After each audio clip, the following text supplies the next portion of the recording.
O'Reilly. Are your wiper blades chattering, skipping, or squeaking? Don't let streaks or smearing on your windshield compromise your visibility. When it's time to replace your wiper blades, stop by O'Reilly Auto Parts and see our selection. Our professional parts people will even install your new wiper blades while you wait. Stop by O'Reilly Auto Parts today. O'Reilly Auto Parts. You know what my favorite text is? A waypoint in the onX Hunt app to a goblin turkey.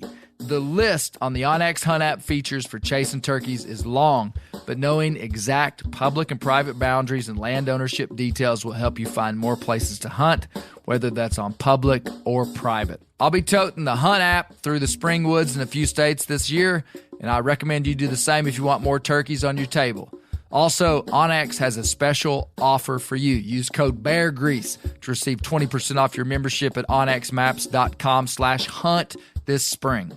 There's nothing like snook hook sets at dawn or catching a tarpon in the moonlight. Find your next fishing trip made easy on fishingbooker.com and experience the magic of the Sunshine State or any other destination on your fishing bucket list. Book a blue water adventure in search of sailfish or go snapper fishing with the kids. With over 6,000 captains and trips to choose from, planning your next one just got a whole lot easier. Download the Fishing Booker app on the Google Play or App Store or visit them online at fishingbooker.com to book your trip today.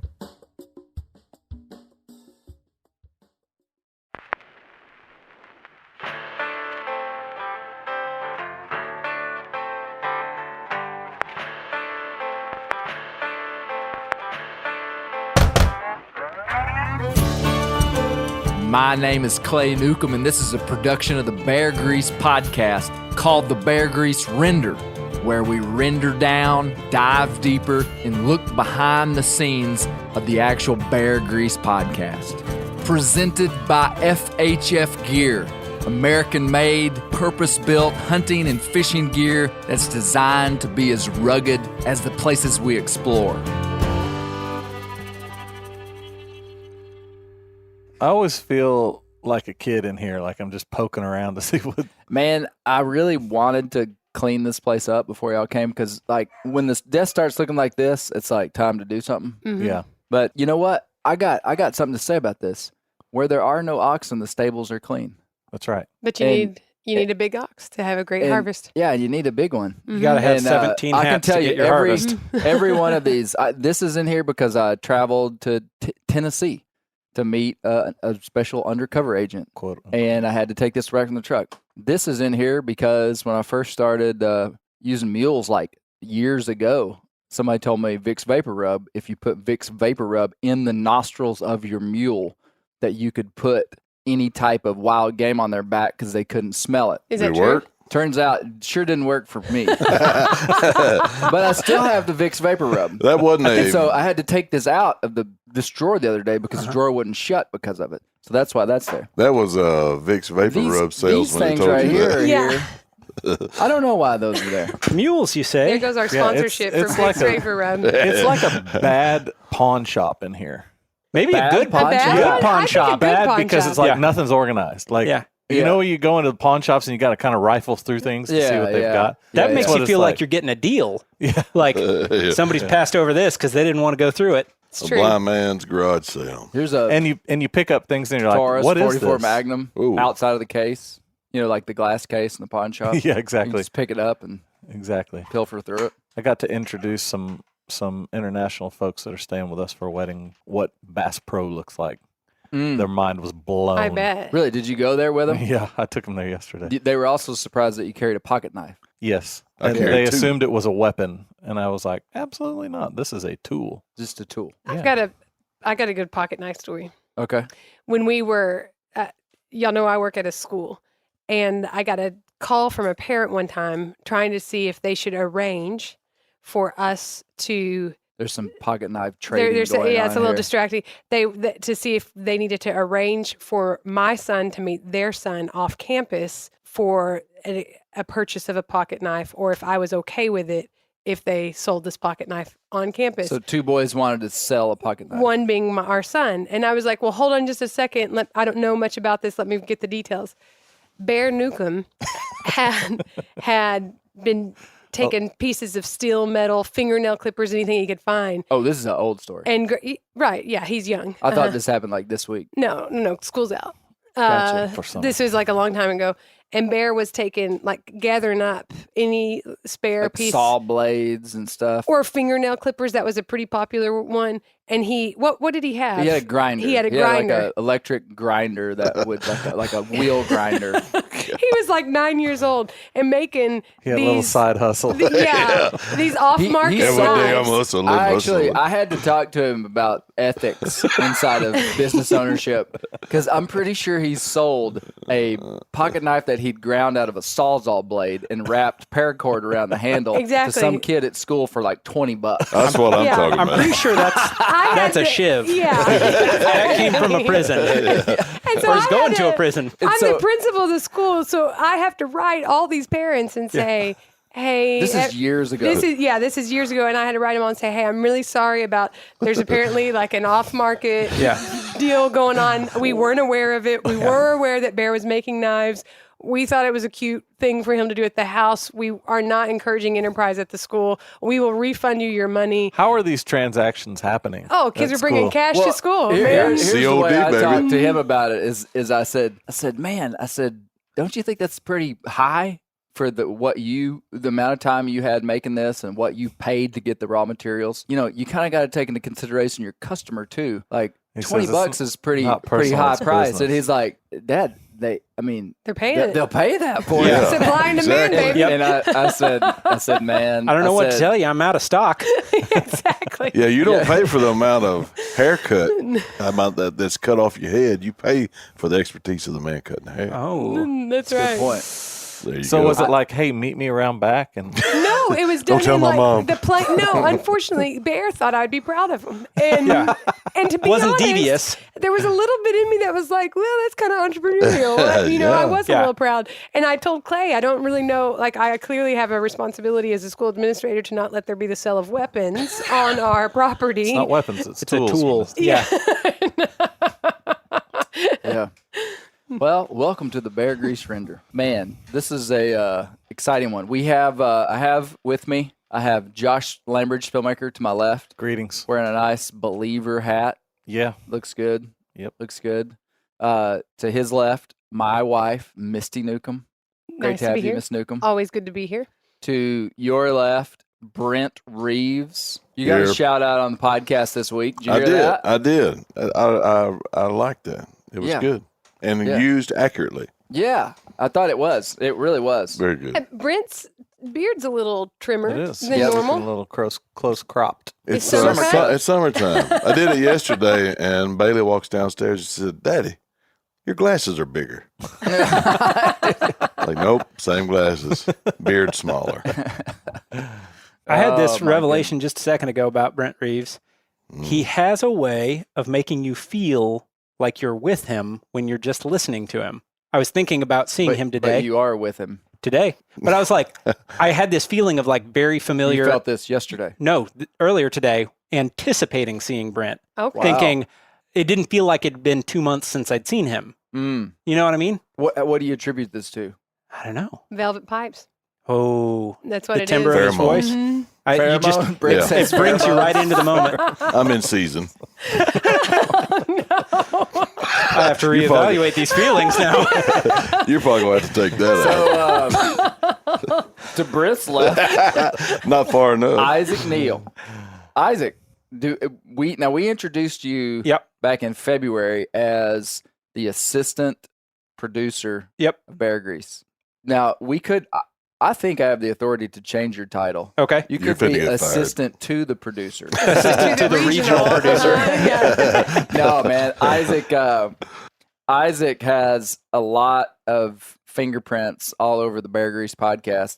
Isaac does a whole lot for Meat Eater and for us. But on this one in particular, and we'll go. I think we'll go into the origins of how this came about that we decided to tell this story. that we told over the last 3 episodes. But Isaac was there right in the middle of it. And Isaac was actually the one who said, you could do it like this. Anyway, we'll talk about that later. To your left, Gary Newcomb.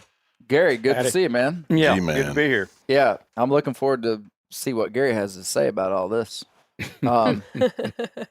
Oh, my lands. I look forward to what he has to say about anything. Yeah, me too.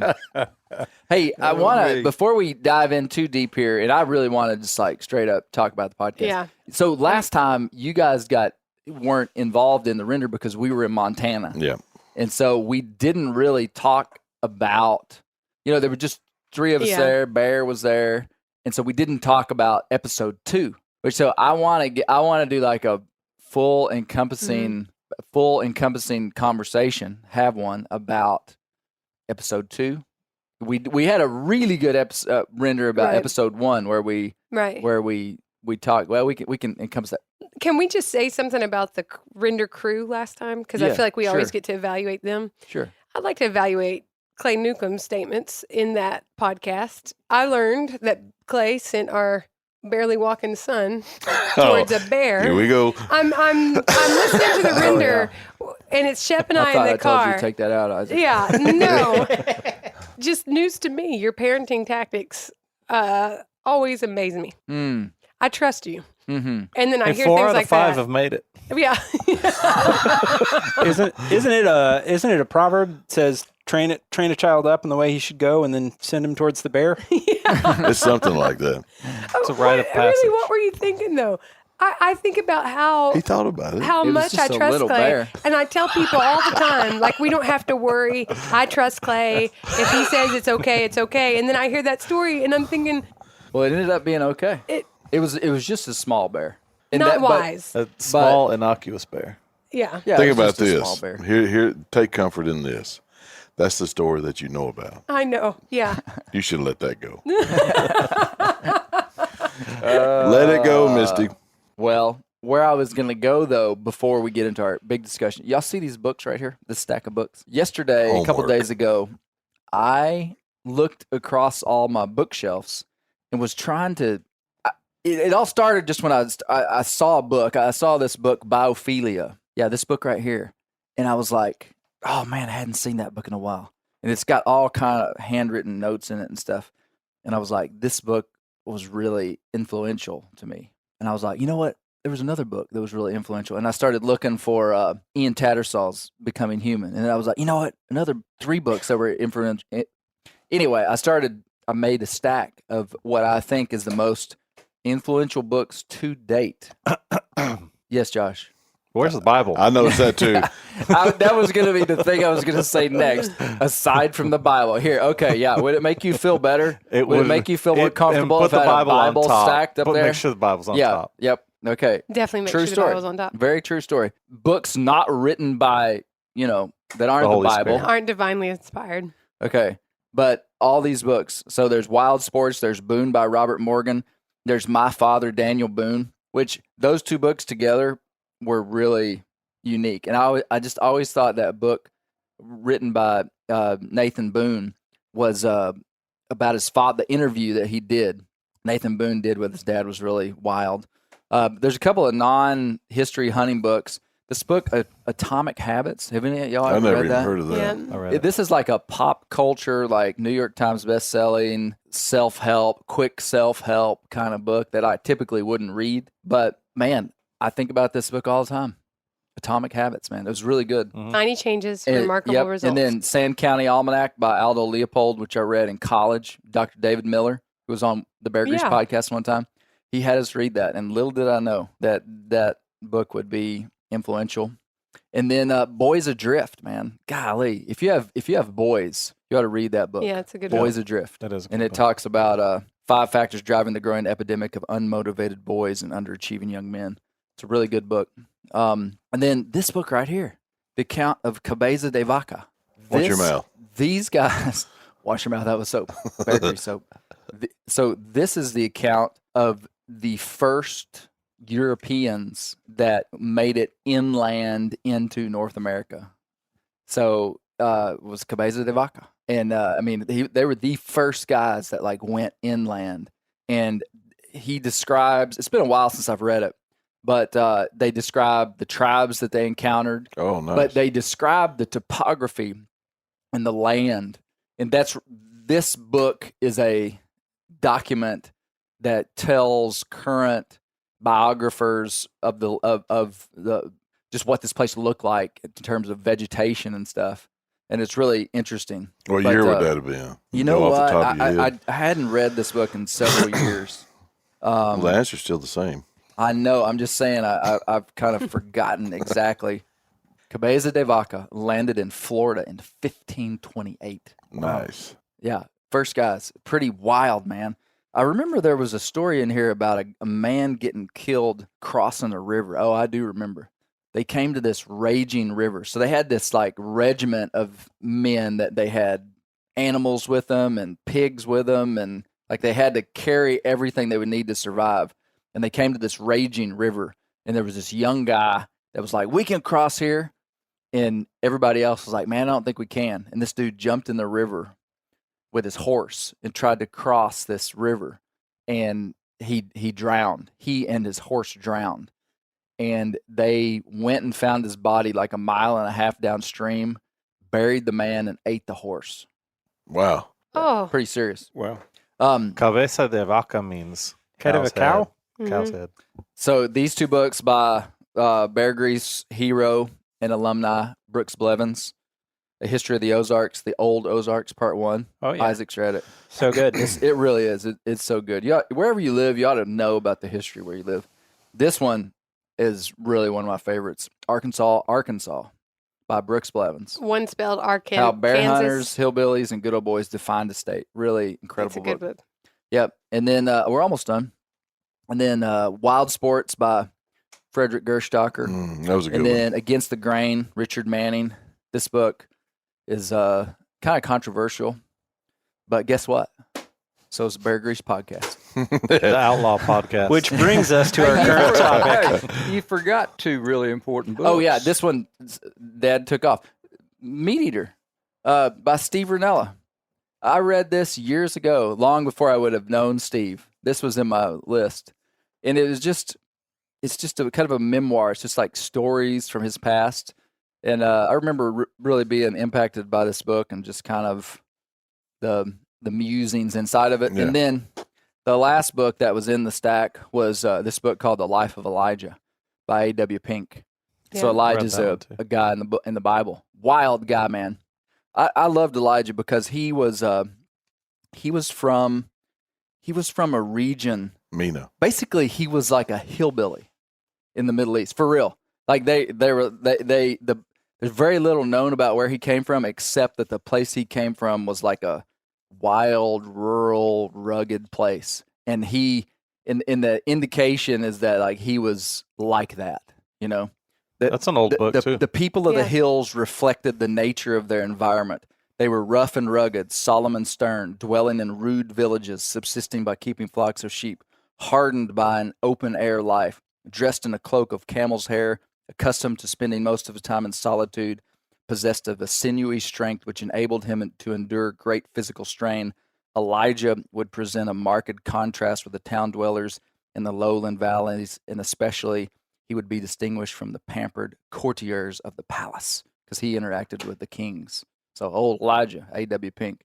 I don't really know where to start other than to say this series has been the most enjoyable of any podcast series I've ever built.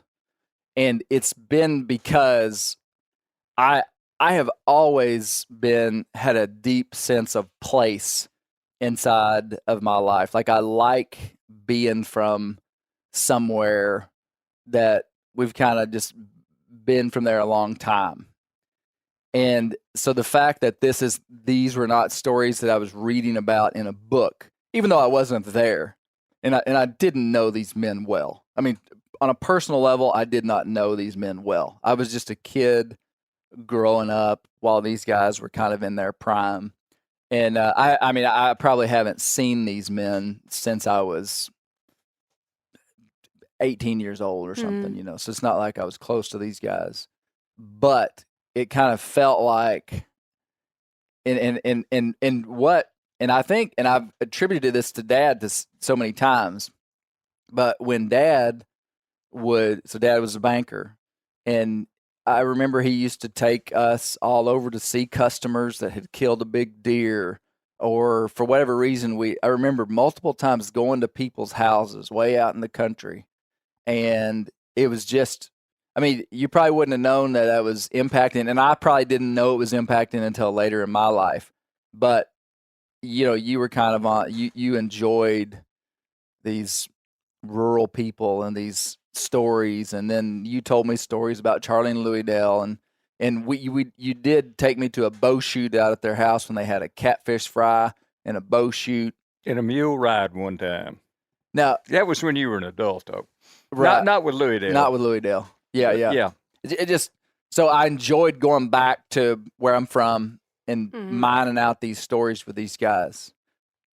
So. No, and I'm very interested in, like, I thought it was great last time when Brent was like, no, I'm not endeared to these guys. That's why I have you here. I don't have you here to. No. I don't have you here to, tell me something I want to hear. But I think it would be good to have a discussion about the different components of it, because I think sometimes it's easy to hear well, I don't think this, I know this, and I'm not saying that's the case here, but a lot of times inside of a robust story, you can get hung up on one thing and you hear that throughout the whole thing, when maybe that's not even exactly what you're even talking about. Do you understand what I'm saying? Yeah. And inside of this series, I tried to make a distinction between two different things.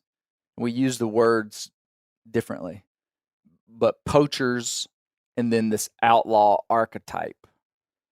So there's a difference. Like I'm not endeared to poaching at all. Yeah. I mean, like that's not what this is about. It was more about why an endearment to an outlaw archetype, which in my opinion is an undeniable thing that's inside of our culture. Now, it doesn't mean that every single person responds to that the same way. So I just want to, so it's like, not everybody's, there might be something inside of someone that really responds to that and maybe less than something else, but pretty much undeniable that in our culture that is something that's happening. How do we start this? I sent a message to Clay and said, part 3 was fire, fire, fire with a side of fire, fire, fire. Right on. Man, it's like I felt like I was watching the CSI on podcasts. But what a fascinating story. It always amazes me that these kind of stories happen and nobody really knows about it. Right. Who would have ever known about Louie Dale and Charlie Edwards and the game and fish sting operation that was going on with them? I love that someone reached out to you and said, listen, I got a little insider information for you. Yeah. That was pretty cool. But just to listen to him talk about his interactions with Louie Dale, I mean, it was clear that I love the relational aspect of Louie Dale. I mean, even with someone like that, he legitimately just wanted to help this guy. There's a side of I've met guys like Louie Dale, and there's a side of them that they want to take you under their wing. Yeah. And at the same, I knew a guy in the construction business that kind of took me under his wing when I had a construction company, and I knew I didn't want to necessarily be like him, but I appreciated what he had to offer me. And I think there's a lot of people that's part of the thing that they appreciated about Louie Dale is his care and consideration and his taking people under his wing. I mean, he was in essence a provider for a lot of people in some way or another. But I thought this last part of the podcast was really, really fascinating to hear. I forgot, what's the gentleman's name? Russ Arthur. Russ, yeah, Russ. Talk about his interactions with them, and also the game and fish's desire to just they really wanted to catch them red-handed with something and just couldn't seem to do it. clearly something was going on there that they were kind of protected somehow from that ever happening. Well, to me, it was so interesting talking to Russ because there was actually another story that was told about a totally different story of them and an undercover guy that Louie Dale took, and we know there was multiple stings, and so I only talked to one guy. So this happened according to the family. Louie Dale took a guy, and he called up a gobbler for the guy before season, and the guy wouldn't shoot it. And he made, in Louie Dale's mind, made an excuse why he wouldn't shoot it, and that all of a sudden was a red flag that this guy, all the different circumstances that surrounded it, and Louie Dale came out of that one confident that he had entertained an undercover officer. And then in this situation with Russ, clearly he was tipped off by someone on the inside about it, which was reason to believe. But he also came out of it apparently extremely confident that Russ was an undercover agent, because he told that to Andy just so strongly, just like, yeah, for sure this guy was an undercover agent. And the way that I thought about it is you only get so many strikes at somebody. Yeah. I mean, it's just like, do they just keep sending a guy from another state? I'm from Kentucky. Will you take me turkey hunting in March? Where's your gun? You only get so many strikes at these guys, and pretty soon you just run out of options. And what Russ said, though, was so valuable, I felt like, when he said, how hard is it to not be able to catch a guy that's got so much land and wardens with so many limitations. And basically he said off air, guys like that are almost impossible to catch. Yeah, that's true. I mean, he just straight up said, you just almost can't catch these guys. And so you get a couple of shots. The thing that hit me, and I'm a little hesitant to say it because I really respect this Russ, and I really feel like he's probably top echelon. I mean, you couldn't have gotten a better guy. So I'm not taking away from his professionalism, but undercover on a turkey sting, you're probably okay. But undercover in another situation, you get killed. So if you contact me and go, you want to go undercover, I'm going to go, who knows about this? If I go, you and I are the only two that know about it. Right. Your wife doesn't know about it. My wife doesn't know about it. So probably because it was a turkey operation, it was handled a little too loosely, I would say, because that should have never gotten out. See, I have a feeling that that's just the structure of, because see, they would have to let the Game and Fish know. They would have to let other people in enforcement know. I was thinking about it, because what happens if Russ Arthur is out with Louie Dale and gets stopped by the game warden? Or if one other person he knows, something happens to him and he dies, and Russ Arthur's out there doing illegal stuff and no one knows but him and this other say a person has a heart attack. Who died? Say the other person he knows has a heart attack. Like if it's you and one other person that knows, and that person has a heart attack. This could be a movie. But it is a movie. I mean, there's a couple different. Like where it's an undercover sting, they're trying to keep it tight. Yes. Two people know, one guy dies, so the other guy is out there doing illegal criminal stuff. activity. Yes, and no one knows it's sanctioned. Oh, you didn't think this through, Gary. Well, do you understand what she just said? Yeah. No, well, hey, you'd be stuck for life. I don't buy any of that. I mean, I can tell you what happened. Here's our man. That's I wanted to hear. You go to jail, because that's what I did. When you're out with the folks and you're playing the game, and I'm using air quotes for game because it's not a game. Yeah. You're literally putting your life on the line for your paycheck. And what happens when you go, in my case, it was to... Tell us what you did, because people wouldn't know. Is he allowed to do that? Well, I can tell. This has all been adjudicated. I've been real nervous about all the people involved in this podcast. A long time ago. But I was in a place in South Arkansas in a bar.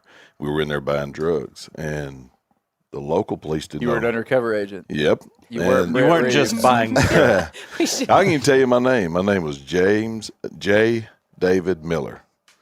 I've got an Arkansas driver's license at home that has its own number and had a everything whole with that. backstory. So Brent's been sure. in law enforcement his whole life. We're in this place that's known to be selling drugs, and that's why I was in there. Me and another agent were in there, and we were working. And then the local police comes in, and they running folks out left and right, and people are getting arrested, and hey, we fell right in there with the rest of them. So, and you don't tell anybody, hey, you don't arrest me. You know, I'm really a policeman. No, you don't do that. You just go with the flow. Now, this is And you totally sort it out when you get to jail. yeah, when it's all over with, yeah, because they're not going to get the right guy anyway. So, but that's what happens. That's what you do, and that's exactly what Russ would have done. Yeah. The local game warden, unless he walked up, and recognized him, like, Russ, what are you doing here? Why are you hunting with Louie Dale? Don't you know this guy's an outlaw? It would, but that's that happening to him. Somebody knowing and talking when they shouldn't have talked is the very thing that the reason why nobody knew that we were working in that bar is because loose lips sink ships. That's the old saying, during World War II. So and I'm not saying I disagreed with him. I'm just saying. So it obviously, well, even Russ said it. He said the structure of the Forest Service came back to bite him. Yeah, that's what he said, and he actually went into a lot of detail with me about the structure of the Forest Service today and how it's much different. Like basically back then, there was a lot of room for. He went into a lot of detail that was basically he was like, this most of that stuff today. These days is now all self-contained. It's kind of operates autonomously. Without it's all on a need to know basis, and that's the way that we did it. That's, in the drug culture and the drug enforcement was we would talk. Normally, the prosecutor in a district would be the only person that knew that we were in there working, and it would usually be at the bequest of them that we were there anyway. Did Russ say that only 4 or 5 people knew, though? Didn't he say that on the podcast? Well, I don't remember how many he said knew. He said very few people. Yeah, like a handful is the way I took it. Yeah. He may have said that, but it wasn't very many. Yeah. What do you think of the sting operation part? I mean, not dissecting how they did, but just was it? He caught him. Yeah. He caught him. Yeah. And had it not been for the person that gave him the warning, I think they would have got him even more so. So, I mean, he was caught. Yeah. And to his point about evading, most counties in Arkansas have 2 wildlife officers. Some of them, even back then, only had 1, and some counties back then didn't have any. So you had 1 wildlife officer spread thin, between 2 counties. And he's got to, the Edwards guys, they had to look out for Mr. Martin. Mr. Martin had to look out for everybody. Right. So it's a lot easier for them to do what they did. And because he didn't catch him didn't make him not a good game warden. One of I think a really interesting thing to that point is the idea that their community connections were not happenstance part of this. But it seems like if you keep running back to it, it's like it's not that nobody knew, it's that they're standing in the community and people's fondness for them kept protecting them. Sure. If you think about, like, there are plenty of poachers who get caught all the time, and they're usually they're scoundrels. They're not upstanding citizens or whatever in these other aspects of their lives. But the reason this is so unique is probably the reason that it's so unique. I cannot argue with that. You know what I mean? Sure. Like it's not that they were great at evading the law in a vacuum. It's that these facets of their life work together to continually pull them out of the fire. Yeah, and I when I was thinking about it this last podcast, I was thinking that all the if they would have went out and killed 3 turkeys, or whatever the limit was back then, and those other 20, 30, or 40, or however many it's supposed to be, if they would have took that many kids out and let them kill their first turkey, how much we wouldn't be having this podcast today. We'd be talking about some criminal. These guys would be beyond a pedestal, beyond anything we could see, because that would have endeared me to them. Sure, for sure. So that was my biggest takeaway. And I want to reiterate, I'm not saying these guys are bad people. They can't. If Gary Newcomb thinks of them, then I've got to, because I respect him that much. You not so much, but Gary, yeah. But I mean, I'm just saying there was a lot of what's the old saying? One mess up will take away a whole bunch of attaboys, and that just, I couldn't be endeared to it. Yeah, sure. So that was just my take on it. When I listened to that render after the first episode, I wondered if your experience in law enforcement and some of the conversations we had helped to inform your understanding of that dog story. Oh, yeah.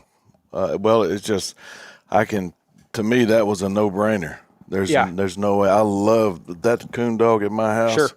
My wife would give one of her kidneys and both of mine for it. Yeah. And I love that dog, but there's no way I would put that dog in front of your life or somebody I don't even know. Well, so like in my brain, I hear that anecdote and I go, that's a funny anecdote, but I've never been on the receiving, like in a legitimate position where, like, am I going to get killed right now? Yeah. Like, does this guy really mean that he'll shoot me if I shoot his dog? You can only take somebody at their word. Yeah. When it comes to that. Yep. So it's really to me, it's black and white. Yeah. It's not right. Yeah. That's wrong. That's the wrong way to look at it. And I will go so far as to, I don't want to upset anyone in the room or anybody that's been on this podcast before, but those guys were only successful doing that because people didn't talk about it. Yeah. Or they wouldn't talk about it. Yeah. And if they had, the way I look at it and the way the law looks at it, if you witness something, witness them do something wrong and you don't talk about it and you don't report it, well, then you're just as culpable as they are. Yeah. In some form. I just think it was going back to the reason why we did this, because it certainly would be maybe unusual inside the outdoor space to talk about outlaws, poachers, and put any kind of positive light on them. And I'll tell you the reason I did it is because the real world of I wanted to explore this thing that I experienced, which was, wait a minute, we like these guys, but they're notorious turkey outlaws. And then to hear Russ say that this is very common. And man, hey, I'll foreshadow, we're probably going to have Russ back on because he's got some stories, man. And did y'all think it was wild what the list of things he pulled out of the air about the type of people that these would be?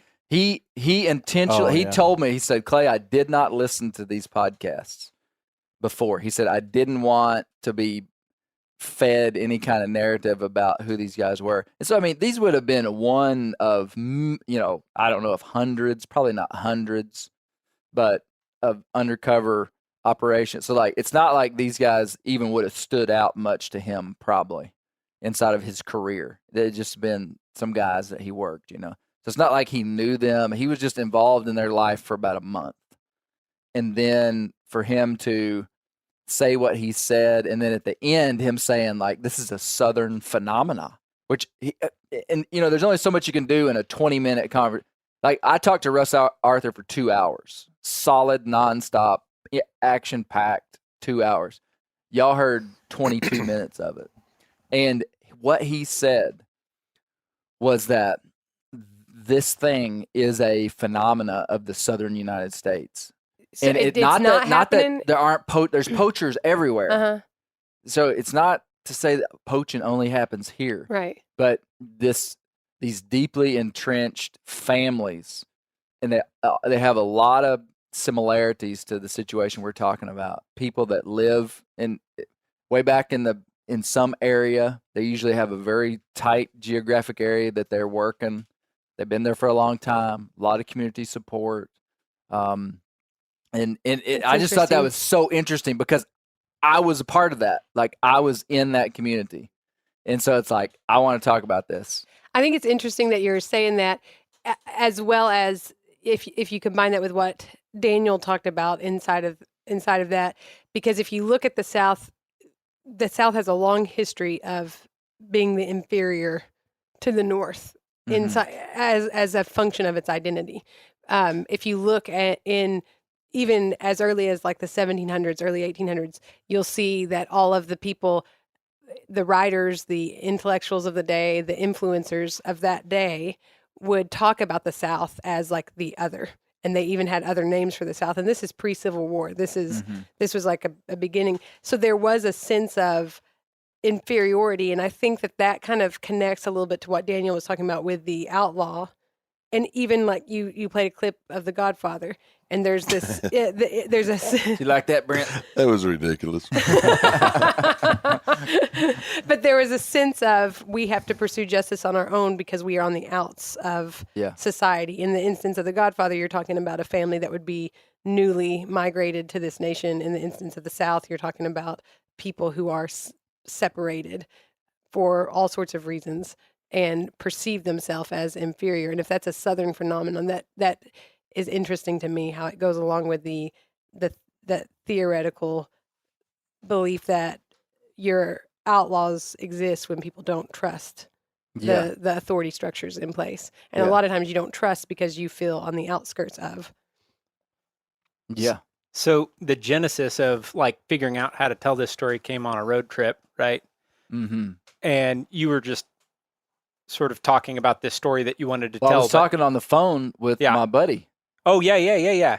And he was for whatever reason, that Louie Dale came up. Yeah. Like just naturally on the phone. Yeah. And then you told me a little bit about the story, and we're saying like, man, I want to tell this story, but how do we get there? And we just started kicking around ideas. And I was really enamored by the nuance of the story, the idea that like we have these people in our lives. I can think of somebody in a totally different sphere, but like really endeared to them. They're really good to us or whatever, and also have this part of their being that you don't like. And so like in the like popular zeitgeist today, not just with people, but all things, we want to distill it down to a binary operation, good or bad, black or white. Mm-hmm. And I thought it would be really interesting to take a look at it from a perspective of like, I just basically like a peek behind the curtain. I really like these guys and I really don't like this thing. What's that about? Yeah. Right. And I think like the aspect of their personalities, that outlaw aspect that you like, is really interesting and nuanced because in this case, it manifests in a way that is abhorrent, which is poaching. Like, my dad brought up, I was talking to him about the podcast, and he brought up the irony of doing a podcast series about turkeys and how they're all disappearing and how your kids aren't going to get latched on because the turkeys aren't here, and then following it up with like this podcast about guys who are killing too many turkeys. Yeah, exactly. But in this case, the outlaw predilection manifests in a very negative way. But talking about Brooks Blevins and the history of the Ozarks, I'm reading the third installment of that now. And one of the things that he touches on is the U.S. Forest Service erecting watchtowers for wildfires, right? Mm-hmm. Well, one of the main reasons that they did that was to prevent locals from doing controlled burns on their lands. And people continued to do it even after they outlawed it. So they erected these things to watch for it and basically narc on their neighbors. Well, history has looked back on that and said controlled burns are really good and they actually help prevent forest fires. And so that outlaw manifestation was right. And so like, what do you do with this thing that like is endearing, but like sometimes it has really negative and bad consequences. Yeah. And sometimes in the course of time, it's proven to be correct, you know? Yeah. What do you do with that? That's an interesting tension that you just have to kind of sit with. And that's kind of what we were getting at with the conversation with Daniel Roop. Yeah. Is that the archetype of the outlaw is very valuable. Yeah. and there's artifacts of it inside of all of our lives. Like, we were joking about our neighbor down here being a tomato plant outlaw because he does stuff a little different than other people. Yeah. And so it's like, and it's like, yeah, he's the bad guy. He's doing it different. He's pioneering a new way to do it. Yeah. It's like that is a Western culture thing where we hat tip to the guy that's outside the system, the nonconformist that calls the system out. Yeah. And so the fact that, and again, if Louie Dale and Charlie had just been poachers, I wouldn't be that interested in them. Sure. It wasn't. It's that they were outlaws.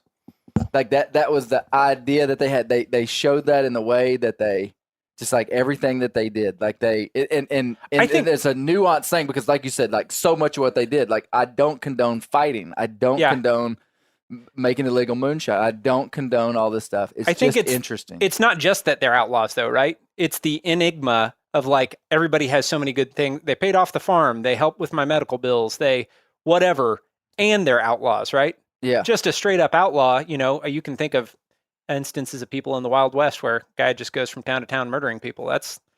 I don't find that endearing. But like the guy who sees injustice and is willing to trespass the bounds of the law in order to bring that into alignment is fascinating. The guy who's sort of doing good. It's in the context of like poaching that you go, so are you saying poaching's okay? Is that, were they doing the right thing there? Negative. Right. Yeah, they were not doing the right thing. But and I think that's the whole thing that you said in our initial conversation in the truck is that it's like, it would be super nuanced. Yeah. So like, you could go, oh, they made a podcast and they're soft on poaching. If you say that, you're an idiot. Absolutely. Go ahead. You just didn't listen. Yeah. You go listen to someone else's podcast. It's nuanced and it's deep. Yeah. And and this is what I was going to say a minute ago. There's something inside of it about personal relationship with someone. Because I promise you, if this was a story about some guys from Alabama that I didn't know, I wasn't connected to that community, I would probably just be like, what a bunch of thugs. Well, I can tell you from firsthand, I didn't know these guys. So when you talk, I'm like, man, I like these guys. And then when Brent talks, I'm like, man, I don't know about these guys. I don't have anything personally invested. But there's something about, and again, I'm not saying it's right. What I said on the podcast that it probably makes me a hypocrite. So like on the record, like I realize, but there is something about knowing someone that makes you more compassionate. And Russ said it, Russ actually scripted out real well. He said, if you know these people in your community that are generous and compelling people and you like them, like you don't want to get them in trouble. Yeah. And these tight-knit communities function off of personal relationships. I mean, before we made this podcast, I didn't think I could get people to talk. I went to my dad and another friend and I said, would y'all talk about Charlie and Louie Dale? And basically, I mean, without the family's permission, I don't think Dad would even open his mouth about any of this. But it's like, I was like, no, they're okay with this. They said we could do this. They like this. That's the only way that, like, I had people that I interviewed calling the family to make sure that I was telling them the truth. Just like that personal relationship is super meaningful. And it's just interesting how that personal connection could make you see something not different. Because again, we're not talking about whether poaching's right or wrong. We're just talking about these guys. It really shows the effect of being cared for produces in someone. Because I think a large portion of the community there felt cared for by Louie Dale, like Don Corleone. Like Don Corleone. Some more fiction. And because of that, I mean, think about it in your marriage. If you love your wife, you're going to overlook things. You're going to... Right, Here we go. You're going to overlook things because you love her and you care, and you see the side of her that makes that other thing a moot point.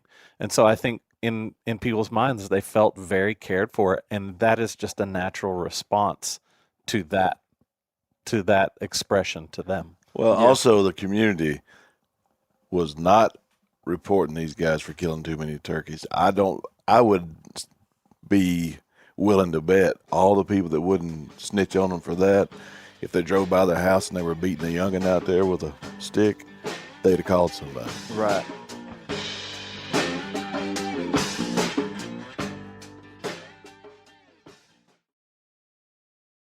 O'Reilly Auto Parts are in the business of keeping your car on the road. O'Reilly Auto Parts offer friendly, helpful service and the parts knowledge you need for all your maintenance and repairs. I don't know if you stopped in at an O'Reilly lately, but I use one because we have one right not too far from my house. People there are super helpful. I don't care if I'm getting boat batteries, car parts, whatever. Love those guys. They got thousands of parts and accessories in stock, either in-store or online, so you don't have to worry if you're in a jam. The team at O'Reilly Auto Parts can test your battery for free, in or out of your car. If it needs to be replaced, they'll help you find just the right battery for your vehicle. If you need your windshield wipers replaced, a brake light fixed, quick service, they'll help you find the right part or point you to the nearest local repair shop for help. Whether you are a car aficionado or an auto novice, you will find the employees at O'Reilly Auto Parts to be knowledgeable, helpful, and best of all, friendly. The professional parts people at O'Reilly Auto Parts are your one-stop shop for all things do-it-yourself auto. You can find what you need in-store or online. Stop by O'Reilly Auto Parts today or visit us at O'ReillyAuto.com/meat-eater. That's O'ReillyAuto.com/meat-eater. Whitetail Institute launched the food plot revolution in 1988 with a concentration on research and real-world testing of forage products specifically for whitetail deer. Whitetail Institute's research and development team of agronomy experts provide effective, personalized service. I've been using Imperial Whitetail Clover for a long time in a food plot back behind my house. In 2007, I killed the biggest buck of my life over an Imperial Whitetail Clover small quarter-acre food plot. Imperial Whitetail Clover is the only clover scientifically developed through years of selective breeding. Clover Extreme genetic stability provides extreme cold tolerance, disease, and drought tolerance. It really does. Clover is coated with Whitetail Institute's Rain Bond, a polymer coating added for enhanced seedling survivability. They have an exclusive offer for Bear Grease listeners, 15% off Imperial Clover when you use the code BEAR at whitetailinstitute.com. That's whitetailinstitute.com and use code BEAR for 15% off. Ready to win Mother's Day and cement your reputation as the best gift giver in the family? Give the moms in your life an Aura digital picture frame preloaded with decades of family photos. She'll love looking back on these memories and seeing what you're up to today. Even better, with unlimited storage and an easy-to-use app, you can keep updating Mom's frame with new photos, so it's the gift that keeps on giving.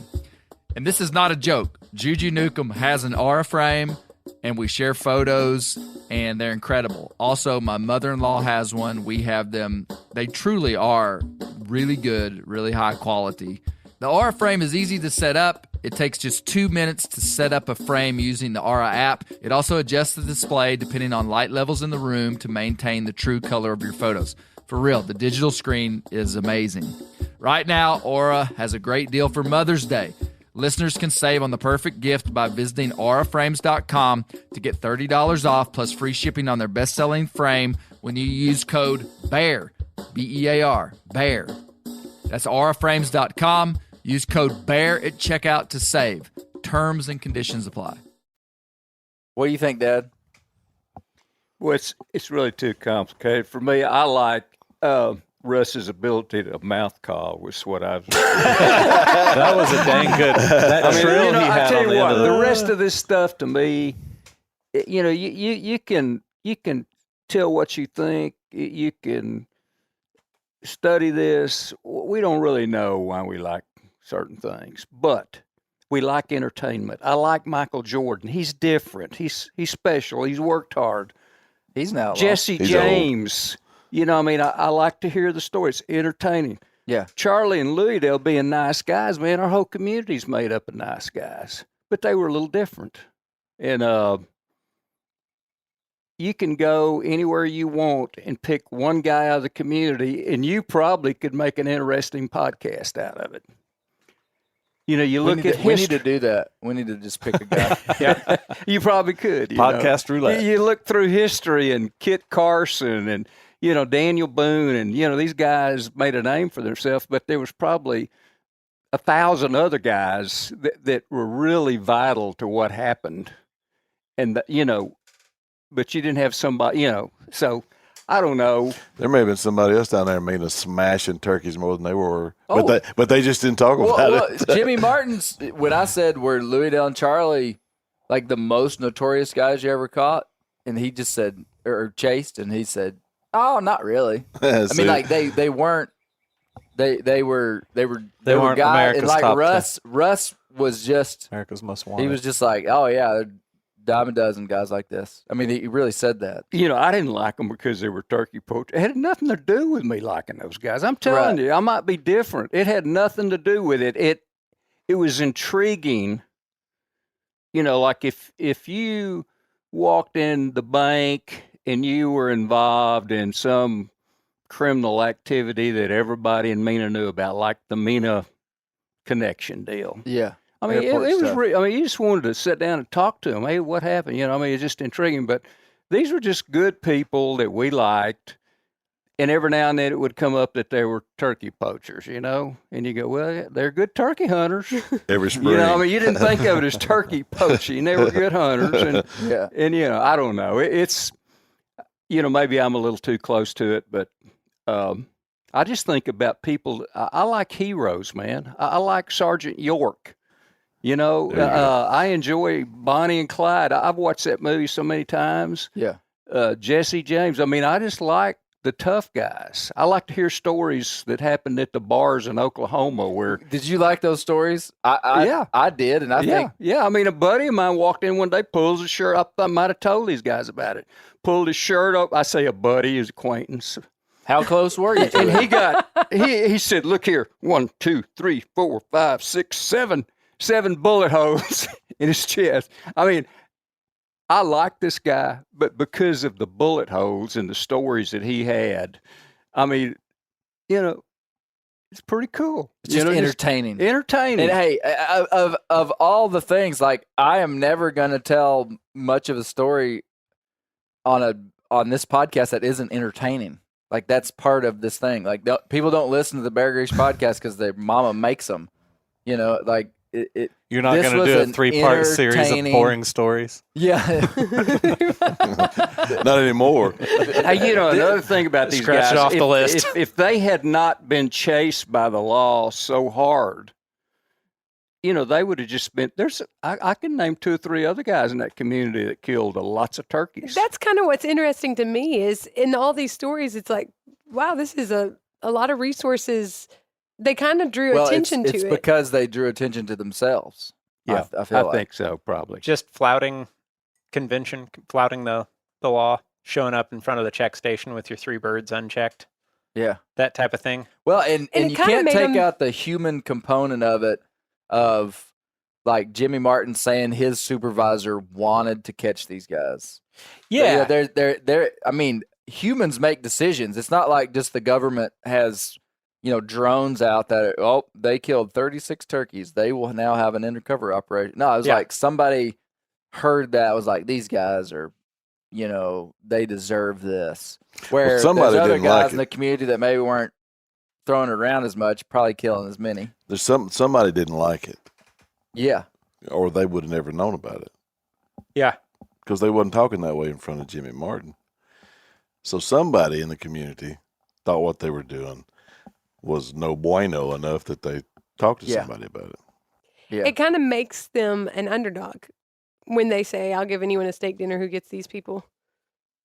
Like it you know, we love... Makes you almost root for them. Yeah. I mean, I feel like in a sort of terrible way. Because America also loves an underdog. I mean, or at least our... And I don't think that would have been stuff that was known. You don't think so? No. I don't think no, but I mean, like, now, listening to the story, it is another thing that endears them. Like, all right, you got the whole force of the law breathing down your neck. Can you do it? Can you pull it out? You know? Yeah.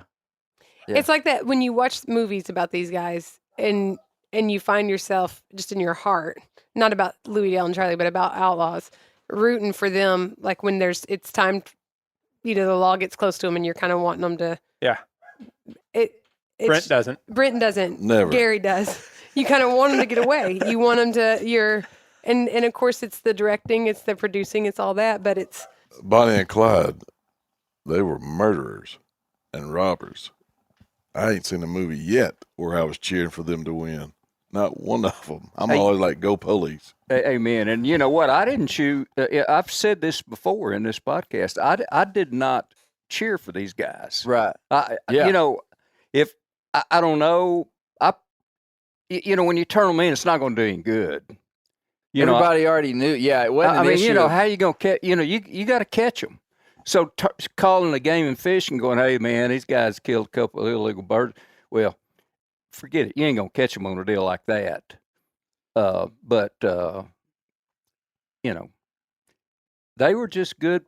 They were just good guys that I think most people enjoyed being around, and they loved the notoriety, though, I think. Yeah, and that's what Russ called ego. Yeah. Which I thought was good that he did. I mean, just if we're being fair, I mean, and when I went to the family, I told them, I said, I'm going to tell both sides of this story. So, I mean, we gave them a lot of room to tell the good parts of their story. And then I really liked it that Russ just came in and said, yeah, these guys had a lot of ego, which his definition of ego was exactly what they all said Louie Dale did, which was he wanted to be the guy that couldn't be caught. It was a game to them. That equals ego, We all like to be good at something, known for something,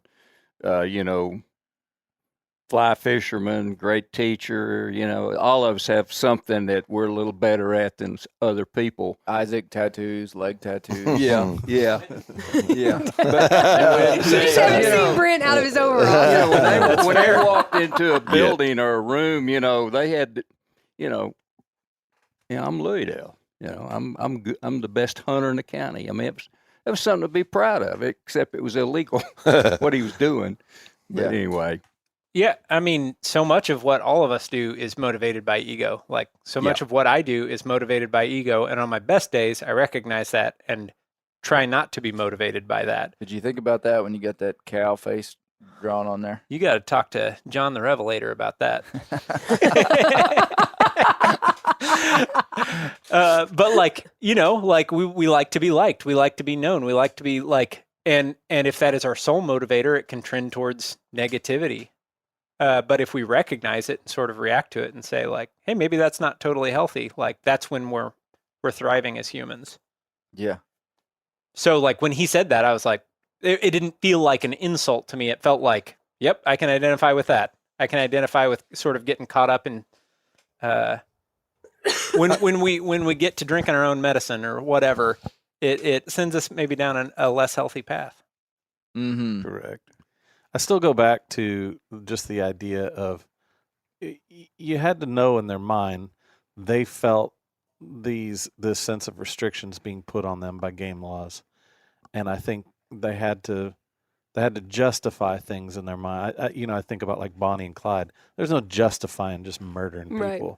But when it comes to game laws and that kind of thing, and I guarantee that if you had confronted them on violent tendencies, they'd probably say, well, I ain't never done anything to anybody that they didn't do to me. But when it came to poaching, I'm sure in their mind, they thought, well, I'm not hurting anybody. Yeah. And I'm actually helping people. And we're eating Russ had a big part of what he talked about. And we may talk about this more at some point, but just about the damage that's done by recreational poaching. And in his mind, it all goes back to opportunity lost to other people, which is entirely true. Just what Brent was saying a minute ago. And so it's easy to say, well, nobody's getting hurt from this or that. But if you have a bigger picture in mind, it's it is incredibly detrimental, taking away. And now in a time of great surplus, it's different. It does feel different. I mean, in a time it's hard to tell the difference.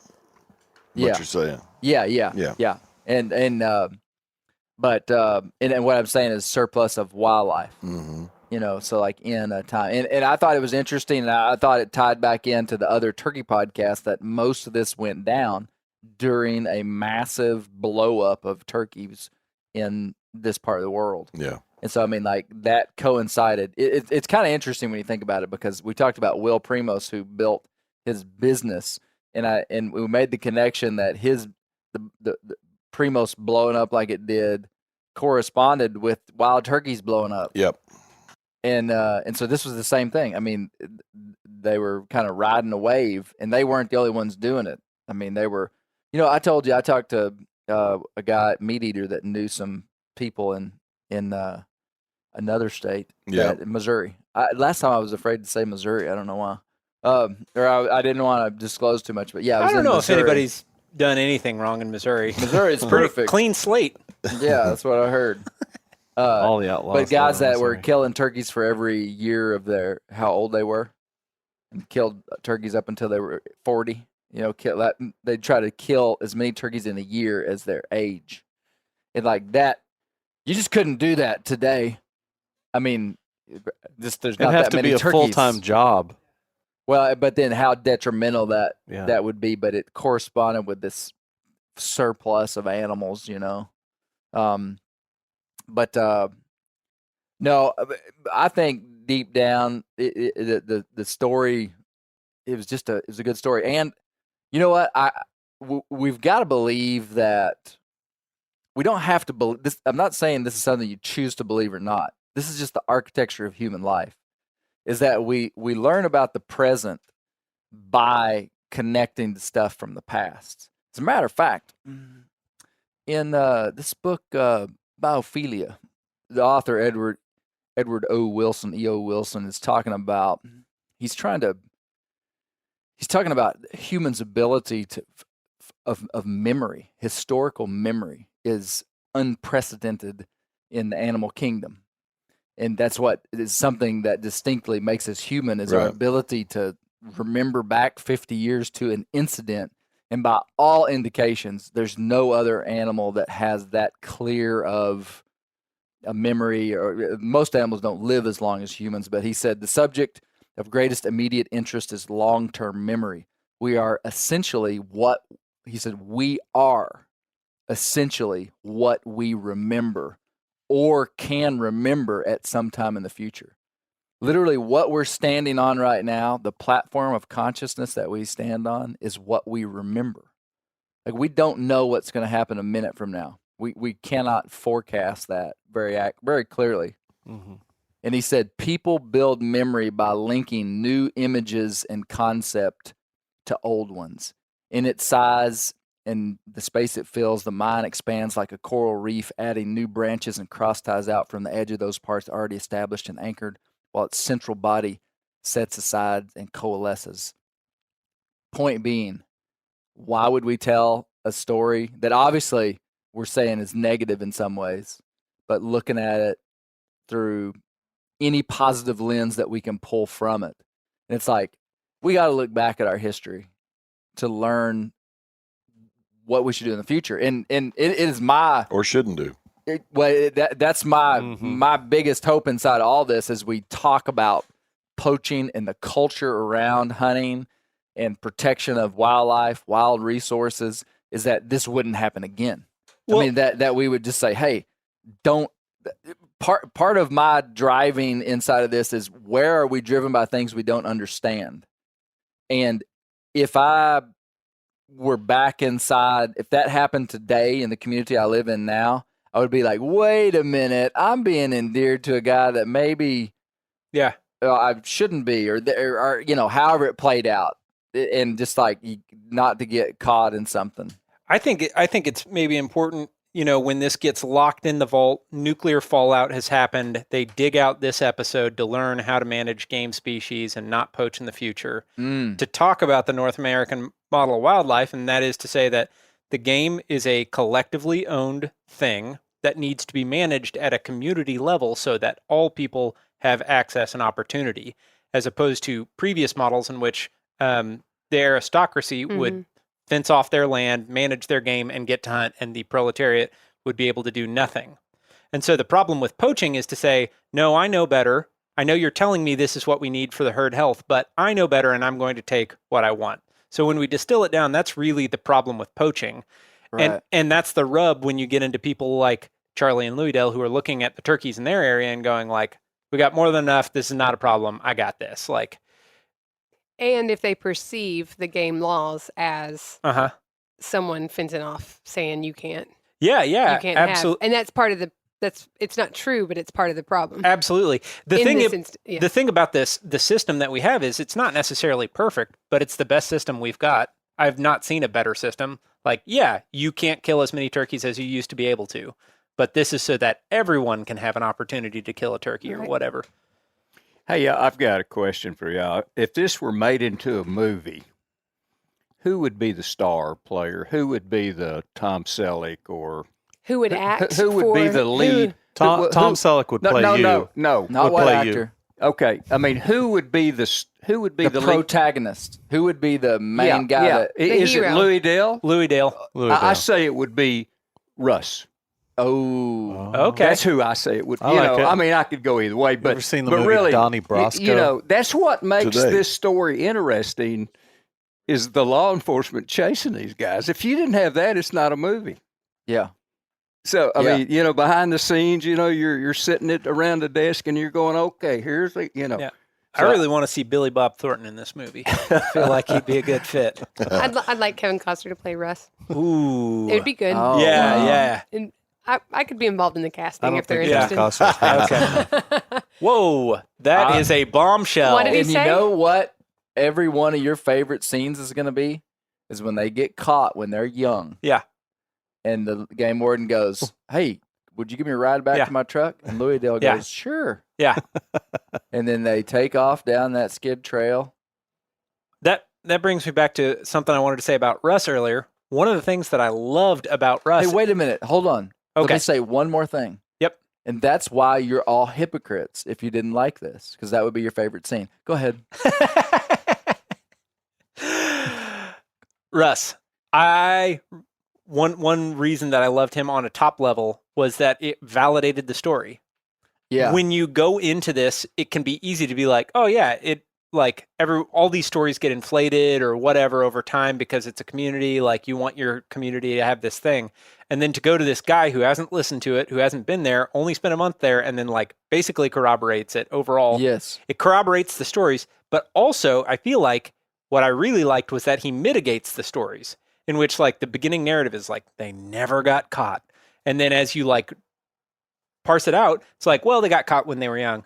Well, there was that one time that and then he's like, well, we had them on a few things, but it just really didn't warrant breaking cover or whatever. Yeah. And so all of these things come together to paint a more organic picture of a human being as opposed to like a Robin Hood style legend or whatever. Yeah. That was one thing that I really liked about Russ's.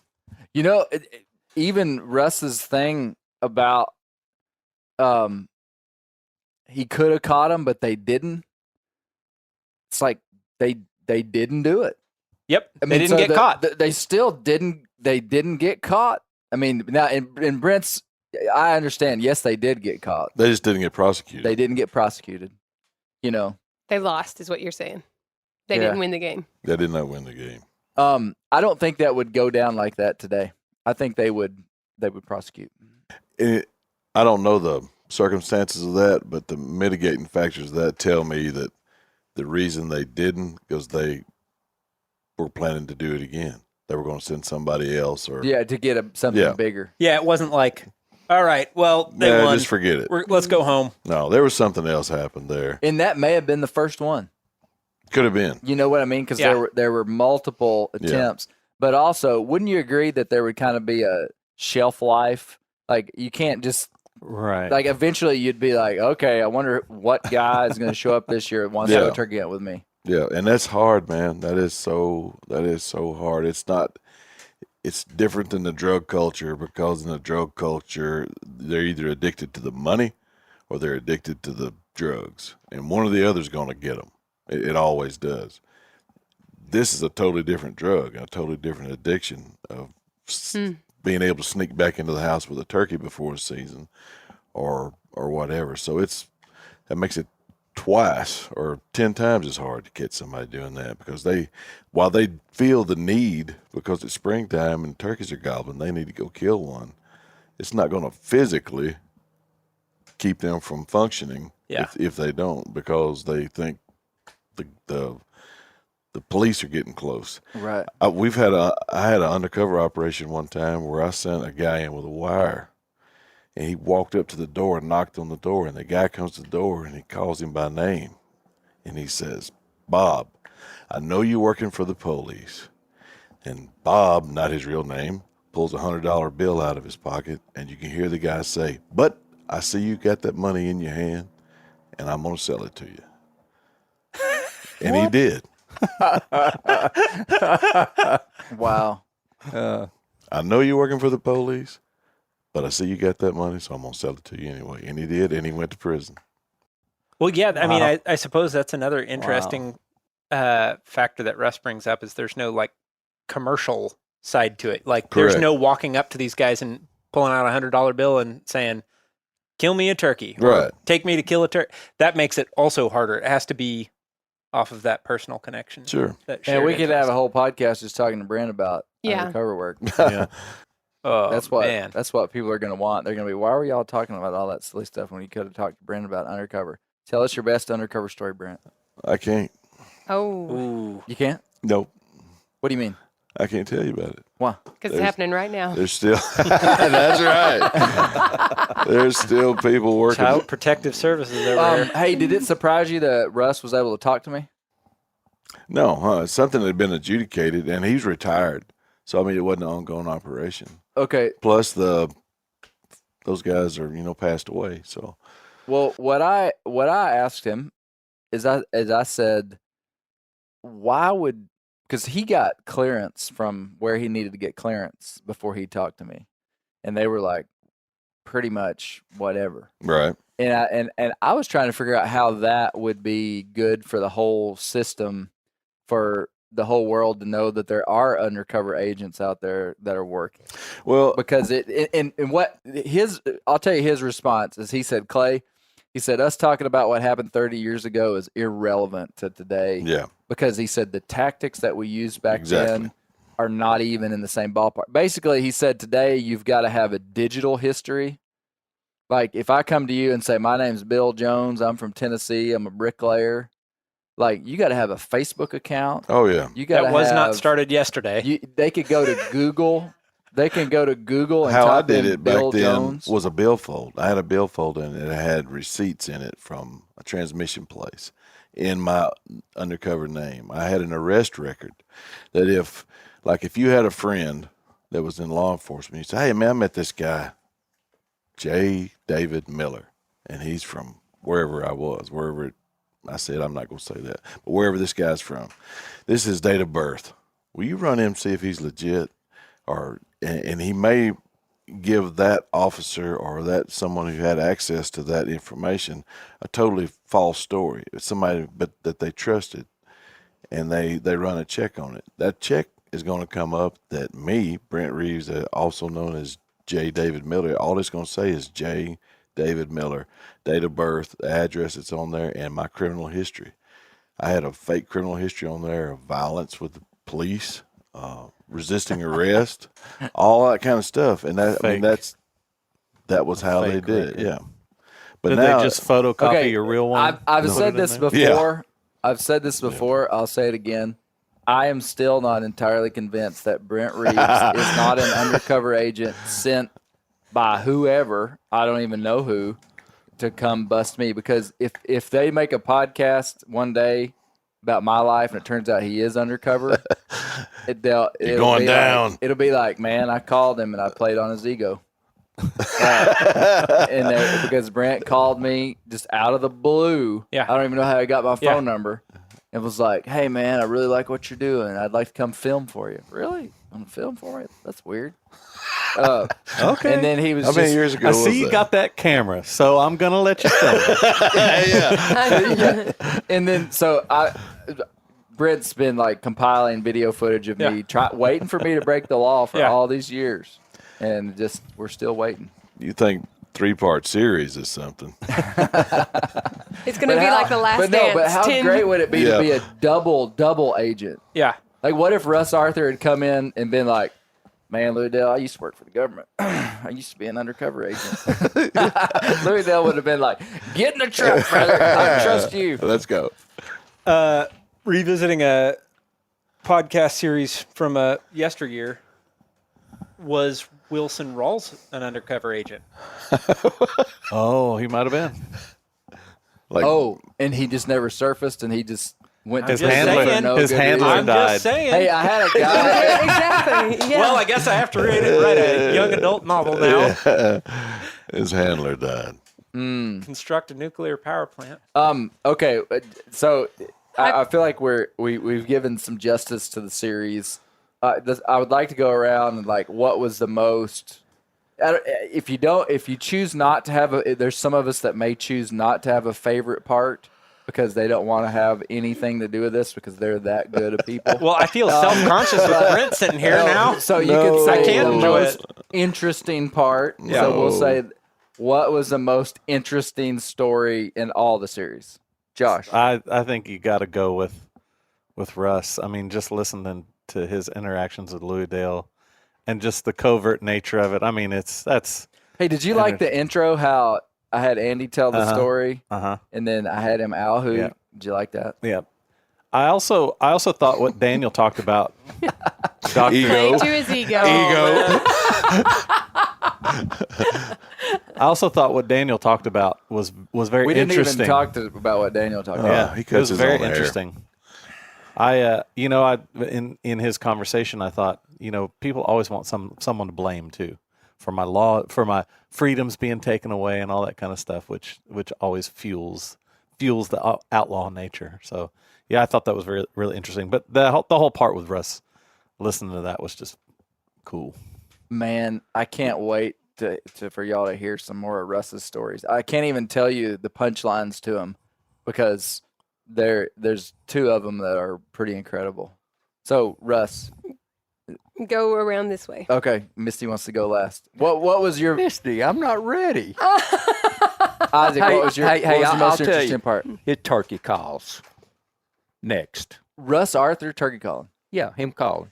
Yeah, Of all these, Well, I'm really just kidding. I mean, I like the whole thing. I enjoyed the whole thing. I'm with Josh on his part, validated it, made it really special. Knowing them made it special. But, I mean, just the whole thing was high quality. Yeah. I enjoyed every bit of it. And, Dr. Dan's take was interesting. But I think you've created a scenario where you could actually make a movie out of this thing. Like you could many lives. This guy right here, probably. We need a movie out of him. Brent will be the guy. They'll have a podcast scene at the end of the movie, and Brent will be on there. And the end of it will just be him just nursing Waylon back to health every week. That's what I do every week. And it's just it was just Amber Did Heard any will of those play me. stories surprise you? Like, because I would not have known the specifics of the fighting stories and all that. And I know you're usually kind of intrigued by that kind of stuff. Yeah, no, I didn't know that stuff. And him getting his rifle when he was on that sky lift down in Texas, putting the ceilings in, probably at Walmart. That I kind of enjoy that. I mean, it's entertaining. I don't condone that stuff, but man, I love a good fist fight. I mean, I'll walk a long ways to see two kids fight. Not really, not kids, but Roosters. Oh man. yeah, that's our nature. I mean, you can say whatever you want, but I mean, anything unusual, out of the ordinary, we're attracted to it. Sure. Yeah. I thought it was a heady play of Daniel to bring up Marx, because you can't be like, that's not what he wrote, because then you read Marx, and then you're a communist. Hey, obviously. You can't fact check him. Right. It's true. I always knew Daniel was a communist. He's a communist. I think the most interesting thing for me was the context of their history moonshining, which I think is important to talk about, because on our side, like, moonshining has always been viewed as an illegal or illicit activity, but it started as just a way to get our crop out of the holler. Like, how many wagon loads am I going to have to take of this corn out? But if I distill it into whiskey, I can take it out in one load, right? And that evolves into, you can't do this anymore. It evolves into a circumstance where one of their uncles gets murdered, one of their whatever, we don't really know. This is not to excuse their behavior, 50 years of poaching turkeys from there, but it helps contextualize it from me that it wasn't just like a group of guys waking up one day going, you know what? I think I'm going to go kill all the turkeys. Yeah. I think that history and like to have the newspaper articles to know that this is such a part of the identity of the family. Yeah. And that I think makes it so interesting. And I think that's part of why I wanted to tell this story is that people don't just pop out of the box and act the way they act because they decided to. Most people have a long and robust history that led them to a certain place. And inside of saying that, I also say that we have the ability to change that. Like we're not muzzled by the narrative of our past. But it's interesting. But to not be muzzled by it, you have to be aware of its driving force. Right. I don't know if it's Brent that said it or somebody else that said it. That no, it was somebody else. Somebody else, a good friend of mine, messaged me, and he said, "Nah, I'm not endeared to these guys." He said, "I'm endeared to people that have a bad history and wake up and do something different than their forefathers did." It was a great comment. Yeah. And I 1,000% am like, "Yep." I mean, that's like all we ever talk about on this podcast is people that do something different. Do you remember when we talked about Roy Clark, whose family they were big into alcohol, and he just was like, I didn't want to be that way. Yeah. And we were like, that is good. That's what we're talking about. So, we're not trying to encourage people to be dominated by their past, but to not be dominated by your past, you got to be able to see it and understand it and to see the track. And so I thought that was really interesting. Very interesting. Brent.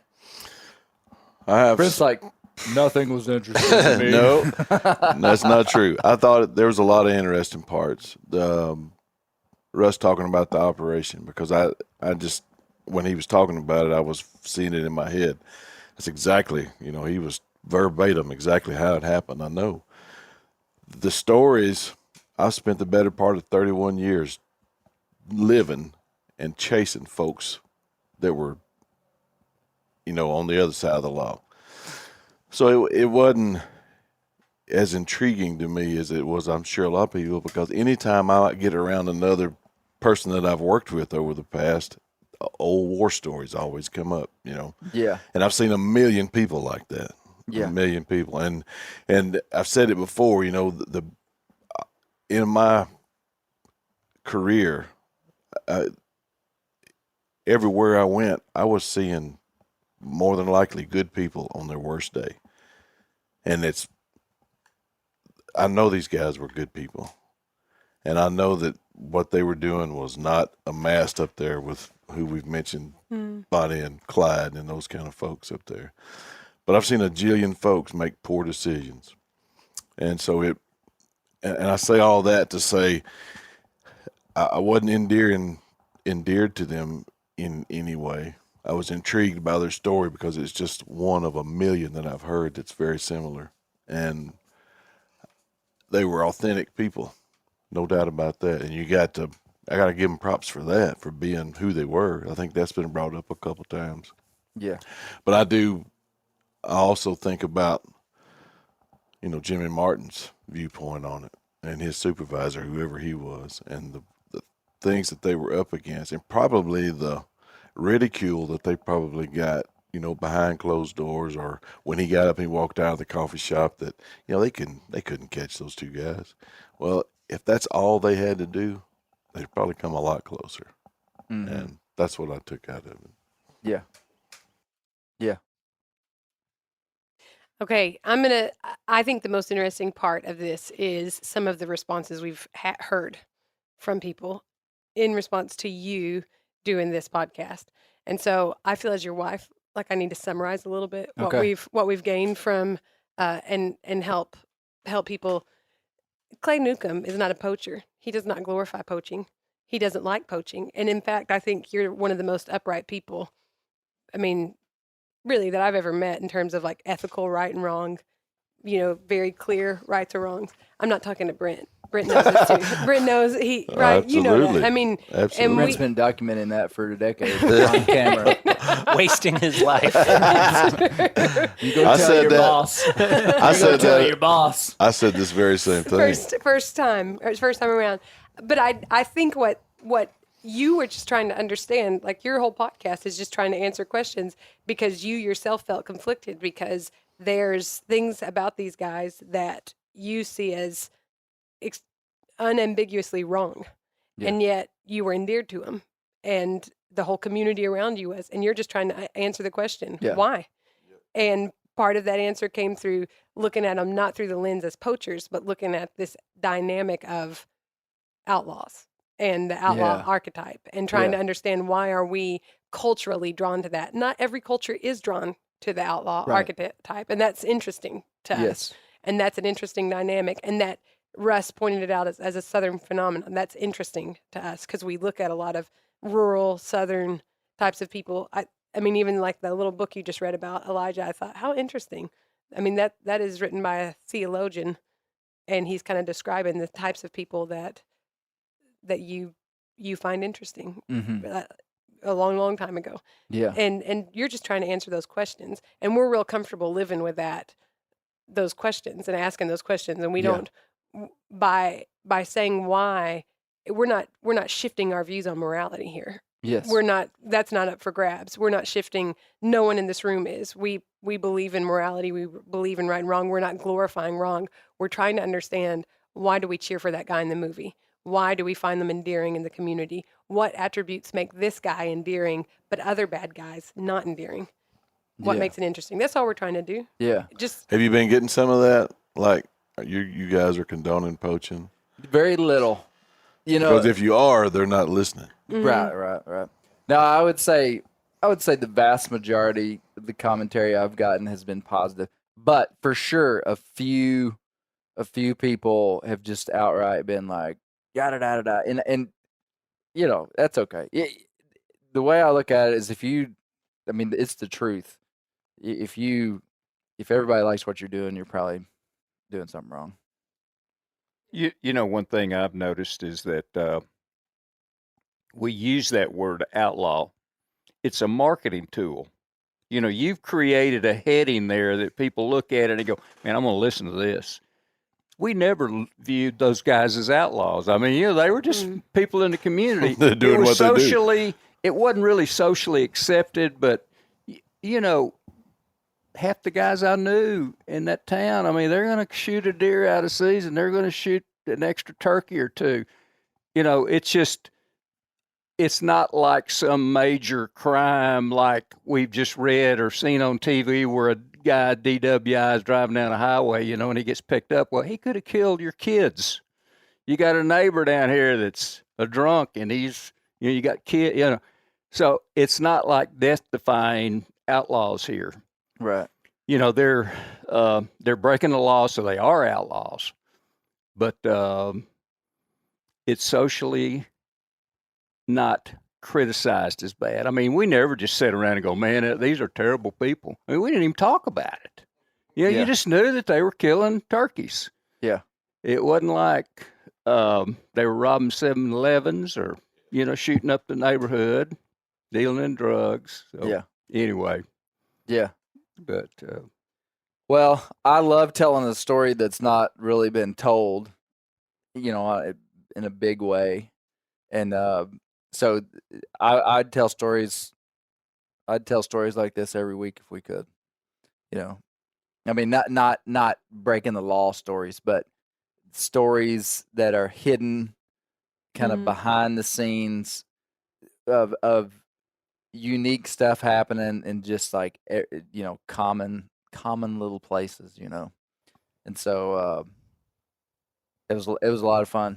And I think Andy Brown deserves some form of award. Hey, if I could have a co-host on the Bear Grease podcast, It'd be Andy Brown. He is a great storyteller. He's a great man. storyteller. I love his laugh. Oh my gosh, Andy, he has the most contagious laugh. When the story that I put in there of him telling about the squirrel jumping out onto, and it just so happened the other insurance agent he was with was named Charlie. So that story, if you didn't really listen, it could have been confusing. You might have thought the squirrel jumped on Charlie Edwards. The squirrel jumped on Charlie, the insurance agent. I sat in this chair in this office at night when I was working on that podcast and would just belly laugh out loud listening to Andy tell that story. Yeah. But no, Andy made the podcast, man. It wasn't necessarily his stories. It was him laughing. Yeah. You just get Very caught up in the infectious. moment. I did the same thing you're talking about. I just get so Just tickled. laugh. Oh man, you know what? I learned so much by talking to all these different people. Like, Andy's just, that's just the way he's always like that, and he's just always, as somebody told me the other day, he's always happy, always laughing, But yeah, Andy Brown, he'd be my co-host of the Bear Grease podcast. He'd make a good one. Mm-hmm. I've had a couple people come up that I've known for years. I've actually hunted with a couple of these guys and go, Turkey violators. I killed 15 turkeys before season one time. It's just like Angling at a they didn't podcast. talk about. You just don't walk in the big restaurant in Mena and pull out a wad of turkey beards. And I mean, those guys would kill them and go home. In Charlie and Louie Dale, man, they're entertainers, man. Yeah. So you did a good job, Clay. I have to say it.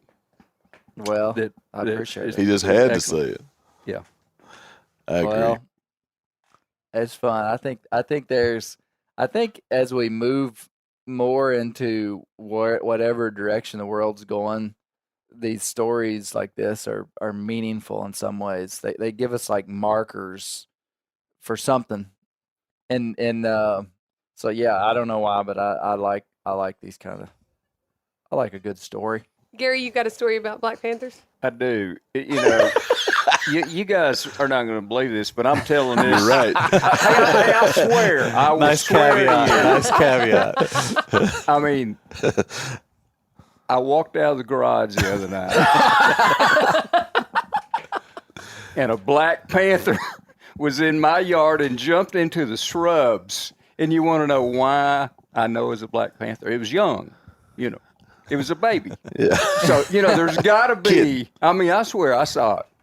Black Panther jumped into the shrub. So, there's got to be I keep waiting a for mom the and hook a of this dad. joke. Well, that's it. There's a About breeding 5 pounds. population. About 5 pounds. Yeah, about probably less, a little less. Did it run through the kitty door of your neighbor's house? And I don't go know, in? but it had the long tail just like we talk about. It just was young. You don't think it was a house cat? I thought it was a Black Panther. I think feel like he's- I think Gary is taking possession of old great uncle's steel. Yeah. Maybe so. I think he's moved the baseline. He's saying not only do they exist, there is a breeding population in Arkansas. Take that, Myron Gary means. needs to have a biological conference about the breeding population outline, Black Panthers in Western Arkansas. Pretty soon we're going to have calico mountain hey. lions. Yeah. Thank you so much, guys. Everybody, really great. Keep the wild places wild. That's where the That's where the Black Panthers That's where the Black live. Panther. That's where the poaching takes place. Keep the domestic places domesticated because that's where the Black Panthers are. That's where the poaching takes place. Lordy, That's a good one. lordy, lordy.